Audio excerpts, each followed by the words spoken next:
My name is Thomas Calder. I am 82 years old. There is a quiet moment that comes late in life that no one ever warns you about. It doesn't arrive with drama or fanfare.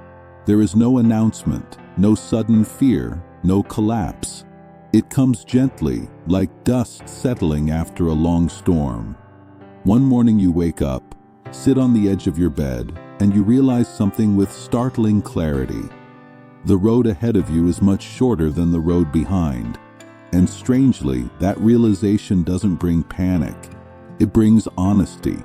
It's as if the fog you've been walking through your entire life finally lifts, and for the first time, you are no longer seeing the world through borrowed expectations or inherited noise. You see it as it is, and more importantly, you see yourself as you are. When you are young, the world is loud. It talks constantly. It shouts instructions at you from every direction. It tells you who to be, what to chase, what to fix, what to prove. You are taught, slowly at first, and then relentlessly, that your worth is something you must earn, that it lives in your productivity, your appearance, your status, and the approval of others. You learn to treat your life like a performance, always aware of the audience, always adjusting your posture, your words, your ambitions, so you will be accepted. You spend your days polishing an image and your nights worrying that it still isn't enough. I lived like that for a very long time. I worked hard. I built a career in logistics and operations. I wore suits that pinched my shoulders and smiles that didn't quite reach my eyes. I worried about promotions, about being respected, about not falling behind men who looked confident, but were just as afraid as I was. At the time, I thought that constant pressure meant I was doing something important. Now, at 82, I can tell you the truth without bitterness and without regret. Most of what you are stressing about right now will mean absolutely nothing to you on your final day. Not a little. Not symbolically. I mean nothing at all. If I could give you one gift, just one, it would be the ability to let go of these things now instead of carrying them for decades before discovering they were empty. So let me tell you what falls away at the end, not to frighten you, but to free you. One of the first things you stop caring about is the judgment of people who don't know your heart. For most of our lives, we live as if we are being watched. We worry about what the neighbors think of our car, what old classmates think of our career, what strangers online think of our opinions. We exhaust ourselves trying to stay in good standing with a crowd that is mostly imaginary. At 82, that crowd disappears. Some of the people you once tried so hard to impress are gone now. Others are absorbed in their own quiet struggles. The truth reveals itself plainly. No one was watching as closely as you thought. I look back now and see how many decisions I made out of fear of disapproval. How many times I stayed silent when I should have spoken. How often I bent myself smaller to fit into rooms that were never meant to hold me.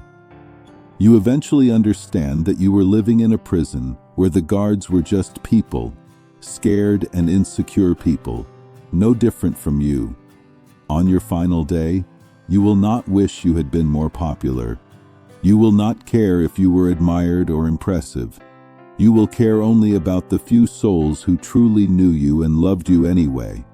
Stop performing for an audience that will not be there at the end. The theater is far emptier than you think. Another thing that slowly loosens its grip is the obsession with perfection. We grow up believing life is something to be completed, something to finish properly, that if we just fix enough flaws, lose enough weight, earn enough money, achieve enough milestones, then we will finally be allowed to relax. I postponed joy for years. I told myself I would be happy when the house was finished, when the career was secure, when the mistakes were corrected, when I finally became the version of myself I imagined other people respected. But life is never finished. There is always a crack in the ceiling, a regret in the past. a flaw staring back at you in the mirror. At 82, you stop fighting this truth. You begin to love the cracks in the teacup. You realize the chipped mug is the one you reach for every morning, while the perfect one stays untouched on the shelf, admired but unused. The flawless version of life is a museum. The imperfect one is a home. Perfection is for statues. Life is for the flawed. Stop waiting to be perfect before you let yourself live. You also stop believing that your career is your identity. I spent 40 years chasing titles: supervisor, manager, director. Each new label felt like proof that my life was adding up to something. I worried about office politics, about who sat at the head of the table, about whose name appeared on which document. I thought my career was the measure of my value, but before you die, your career becomes a footnote. No one reads your resume at your funeral. Your titles are not etched into your soul. What remains is not what you did, but how you did it. How you treated people when no one was watching. Whether you kept your integrity when it cost you something. Whether you chose kindness when ambition tempted you otherwise. Do not trade your character for a title that will be erased from the company directory the moment you leave. You also stop punishing yourself for your past failures. We carry our mistakes like evidence against ourselves. The conversation we mishandled, the business that failed, the relationship that ended badly. We replay these moments in our minds, convinced they define us. At 82, I look back at my worst failures and I smile. Not because they didn't hurt, but because I finally see them for what they were. Tuition, the price of admission for wisdom. Here is a quiet truth. No one remembers your embarrassments but you. Everyone else is too busy remembering their own. Your failures did not ruin your life. They taught you how to live it. Forgive your younger self. They were doing the best they could with the understanding they had at the time. Let the mistakes rest. They have already done their work. You also stop trying to control the future. We worry because we believe control is possible. We plan, we save, we brace ourselves, thinking preparation can prevent pain. But life does not follow spreadsheets. At 82, you see the future for what it is, a wild horse. The most important moments of my life, the love, the loss, the turning points, were never on my calendar. Before you die, you stop demanding certainty. You trade prediction for presence.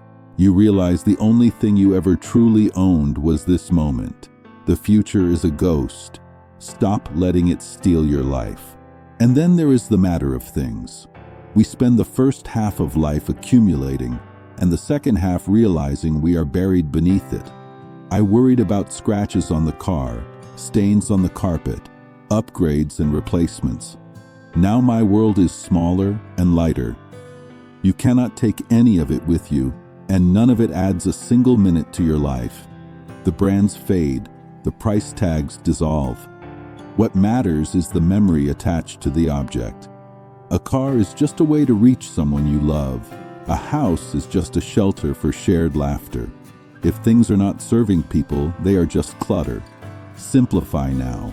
Make room for what breathes. I am 82 years old. My world is quiet now, but it is deep. I have stopped caring about the noise, the crowds, the titles, and the illusion of perfection. And something unexpected happened. For the first time in my life, I feel light. Not because my life was easy, but because I stopped carrying what was never meant to be held. Do not wait until the end to drop the weight. Ask yourself today, will this matter to me on my final day? If the answer is no, release it now. Save your heart for love, for laughter, for the quiet miracle of being alive. Thank you for listening. If this message helped you loosen your grip on something heavy, consider subscribing so it can reach someone else who needs it. And tell me in the comments, what is one thing you are choosing to stop caring about today? May you travel lightly, and may peace meet you sooner than you expect.